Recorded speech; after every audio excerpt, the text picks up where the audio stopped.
มันเฮาจะขึ้นเองเฮาก็ขึ้นคันไดเลื่อนเอาคันในเรือนเอาไปนี่นะโอ้วินเลยเมื่อกี้ไปยูริโดดโพดขึ้นลงอยู่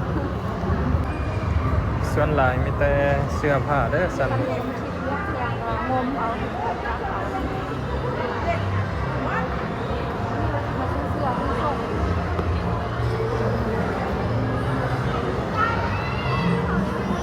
ฮะ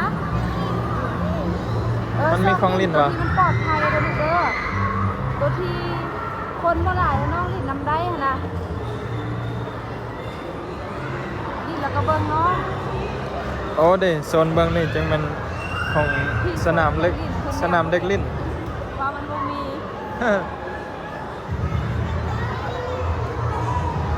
นี่เป็นรถซิ่ง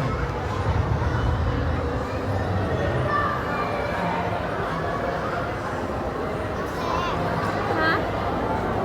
อันนี้ไม่ยังนี่ลูกนี่เด็กบอก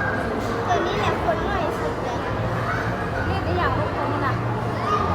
นะพาเด็กน้อยมาสนามเด็กลิ้นโมโหว่ามันมีของลิ้นอีหยังแน่ ผู้ใหญ่ก็ขึ้นมานำได้เด็กน้อยจ่ายผู้ใหญ่ฟรีแมนโอ้เข้าไปแล้วโอ้ระวังมันอันนั้นเด้อลูกเบิ่งน้องหน่อยเด้ออีหยังอันนี้เขานั่งอยู่นี่ก็ได้เนาะนั่งได้ว่ะในทางเบื้องนั่นก็มีลูกเขาจะมีรถไม่ยังให้ขี่เขาจะว่าบ่มีจำกัดเวลา ซัมซิลินเลยแล้วเขาก็นั่งอยู่นี่ละนั่งเฝ้าเด็กน้อยนี่เขาก็ได้ขายผงตีนได้หรอแมนให้เรามานั่งเฝ้าลูก ลิ้นรถแอมพุ่นไปพุ่นละเอามาสนามเด็กเล่นเอมมี่มวนบ่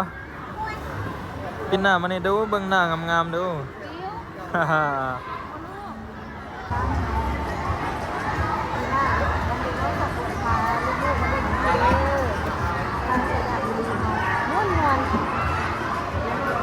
โอเคสำหรับคลิปนี้ก็ขอจบเพียงเท่านี้ก่อนเด้อ